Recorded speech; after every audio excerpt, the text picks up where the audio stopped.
2K only fixed 5 things in MyTEAM NBA 2K27. These are the 5. Not the graphics, not the trailer flex, stuff that actually decides on whether you're wasting your MT for you to compete. Before we go ahead and get into it, make sure you guys hit the like button, subscribe if you're new as well. But we're going into this video today in regards to the 5 things that I feel as if that MyTEAM should add to the game mode itself. Without further ado, the first one I will say is very simple. Is a free throw practice. Now I know it can sound kind of odd to say that, but we have the freestyle, we have the scrimmage, and we have practice plays. As every player has a different free throw form, we don't get the ability to test free throws. We don't get the ability to actually see the free throw forms because of the fact that they come with the player itself. There's not even a way to tell which player has what free throw unless you go on the websites like 2KDB, because when you go to a My Player card itself, you only can see from his attributes, his badges, and tendencies, stats, which that's not going to display what he has. Now I will say, from going to NBA 2KDB or 2K Auction House just to review these things, they need to also add an option within the player card that tells you their signature moves, so that way we're not having to guess, or we pick up that card and like, oh, he has this move, he has that move.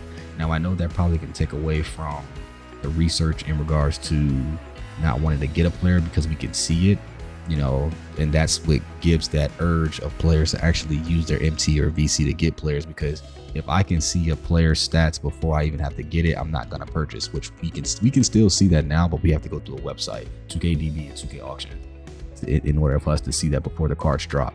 But with adding that into the display form of a player card for us to see right here and there, you know, that might can change things. But then again, I feel like it will take away from that website as well. But I do feel as if that adding a free throw practice would be beneficial, because like I said, we've already got the freestyle to the scrimmage and the practice plays. Just go ahead and add a free throw practice, or within one of these modes, allow us to be able to change, so that way we can just shoot free throws with a specific player. With number 2, what I will say is accessibility to be able to sell all of your shoe cards in one lump sum.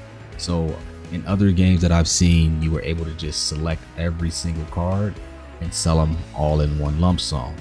Because some of these cards, you know, we can quick sell these shoes if I don't need it. If I don't want to put them in an auction house and go through the process of having to research the shoe, put them up for how much, which I get giving us the ability to do so, but give us also the accessibility to select every single card here that is sellable, and to be able to sell it, because I shouldn't have to do this one by one, which is quick selling each shoe, which takes, you know, depending on how many shoes you may have after all the packs you might open, can probably take you a couple hours or so for it, because it's a lot of MT that's here where, you know, I've seen it to where I've sat on 200k, maybe 300k MT worth of shoes that I don't even use, because all my players are already maxed out with their shoes, with unlimited games and as well. So it's like, give us the accessibility to actually quick sell, and not just for shoes, that can go for takeovers, that can go for injury cards, you know, because at the end of the day, anything that we can quick sell, like for instance right here, sell for 75,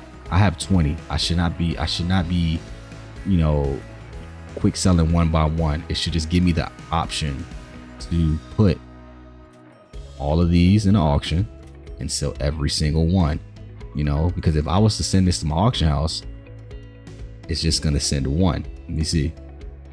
Yep. See, it just sends one, but instead I have to keep quick selling. So like, this is a lot of MT that is sitting within your injury cards, to your shoe cards, takeovers, and more.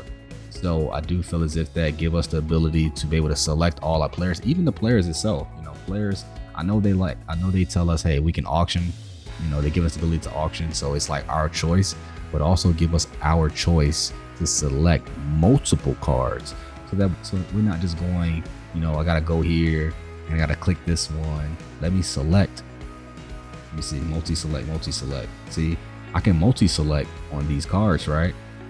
But let me take it off. All right, see how I multi-select? I multi-select these 3 players, which these 3 players are sellable cards. I'm not able to press A and quick sell them, or press A and add all of these guys in the auction house. This is the only way with multi-select is for us to lock in these cards, which I'm not gonna do that, because these cards are sellable cards. What if they're worth millions MT, and I just want to go ahead and throw them all in auction. I shouldn't have to go find a player, press it, then press send auction house, and then go find another player. Let me multi-select multiple cards so that way I can go ahead and be swift. Number 3 is what I will say is, here goes another thing when it comes down to multi-selection. Within the MyTEAM auction house, I don't have any cards in my outcomes right now, but when you have a list of 50 outcomes plus, let's say you have 100 outcomes plus, right? Give me the option once again to multi-select every single card that is sold and just sell everything within my, obviously collect, not sell, collect everything from my outcomes, so that way I'm not clicking them one by one, because I literally you can have 150 cards in your outcomes right now and have to click it one by one to collect your MT. Let me collect all. Give me the collect all options to go ahead and make my time faster to get back into the game of MyTEAM. I will say this would be number 4 within Showdown. If they bring back Showdown, or if they have another leaderboard mode, make it incentive wise. Now, I know it's kind of hard for them to make it incentive wise because you do have boosters. We know who a booster is and who is a booster not. We know to tell the difference between who is boosting and who is not boosting. We've seen it. I know 2K notices it, because at the end of the day, you'll see somebody with 200 wins, but they may have 100% win rating, but their points per game is 5 points. That is boosting 100%. Nobody's, your average shouldn't be 5 points with 100, 200 games won already, because you know what you're doing at that point. Obviously you're going up 5 and then somebody's quitting for you, or however you're doing it with a system, you're boosting yourself. So, but make the thing incentive wise for Showdown players, for the top 10 at least, or maybe the top 5. Yeah, this goes up to 50 where people within the game get to see their name say, rank this, rank that.